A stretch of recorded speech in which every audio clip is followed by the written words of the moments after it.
बिस्मिल्लाहिर्रहमानिर्रहीम अस्सलाम वालेकुम जी। तो सुन आज हम डीबी एक्सरसाइज 5 का क्वेश्चन नंबर 3 सॉल्व करेंगे। क्या कह रहा है जी, find the solution region of the following linear equalities. हमने क्या करना है, इसका सॉल्यूशन रीजन फाइंड करना है फाइनल लाइनर इक्वालिटीज में। ठीक है जी, इनइक्वालिटीज की। तो सबसे पहले हम लोग इनइक्वालिटी को इक्वालिटी में चेंज कर लेंगे। ठीक है, तो उसको हम लिखेंगे एसोसिएटेड इक्वेशन। क्या है जी, एसोसिएटेड इक्वेशन, यानी कि इनइक्वालिटी को इक्वालिटी में चेंज करेंगे। ठीक है, तो 3x माइनस 4y इक्वल हमारे पास हो जाएगा 12 के, माइनस 4y इक्वल 12 हो जाएगा, और इसी तरह 3x प्लस 2y इक्वल हमारे पास हो जाएगा 3 के। ठीक है जी, ले जी हमारे पास इक्वेशन 1 हो गई और ये इक्वेशन 2 हो गई। ठीक है, अब हम यहाँ पे x इक्वल 0 कर लेंगे इन इक्वेशन 1 में। ठीक है, जैसे कि हम लोग प्रीवियस को एक्सरसाइज में करके आए हैं। ठीक है, तो 3x माइनस 4y इक्वल हमारे पास 12 हो गया। ठीक है, 3 इंटू 0 माइनस 4y इक्वल हमारे पास 12 हो जाएगा। ठीक है, 0 माइनस 4y इक्वल हमारे पास क्या आ जाएगा 12। ठीक है, अब देखिए माइनस 4y आ जाएगा यहाँ पे इक्वल हमारे पास 12 हो जाएगा। y इक्वल आ जाएगा 12 बाय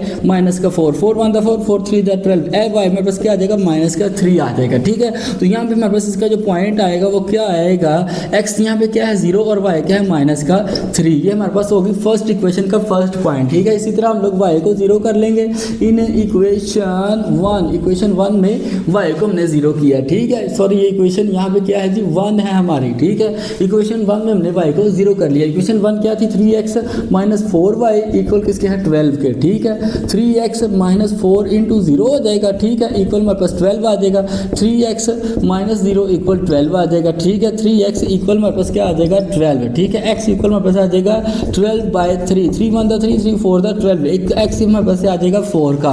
तो यहाँ पे हमारे पास पॉइंट क्या आएगा, हमारे पास पॉइंट आएगा x 4 है और y क्या है 0, 4,0। ये हमारा सेकंड वाला पॉइंट आ गया फर्स्ट इक्वेशन का। ठीक है, इसी तरह हम लोग क्या करेंगे, सेकंड इक्वेशन में x इक्वल 0 है इन इक्वेशन 2 में x 0 कर देंगे। ठीक है, तो क्या है 3x प्लस 2y इक्वल किसके है जी 3 के इक्वल है। 3 इंटू 0 हो जाएगा प्लस 2y इक्वल 3। ओके जी, 0 प्लस 2y इक्वल हमारे पास आ जाएगा 3 के। ठीक है, 2y इक्वल हो जाएगा 3 के, y इक्वल हमारे पास आ जाएगा 3/2। और यहाँ पे हमारे पास इसका पॉइंट क्या आएगा, पॉइंट इज x हमारे पास 0 और y क्या है 3/2। ये हमारा इसका ये सेकंड इक्वेशन का फर्स्ट वाला पॉइंट आ जाएगा। ठीक है जी, इसी तरह हम लोग मजीद इसको आगे y इक्वल 0 कर लेंगे इन इक्वेशन 2 में हमने y को 0 कर लिया।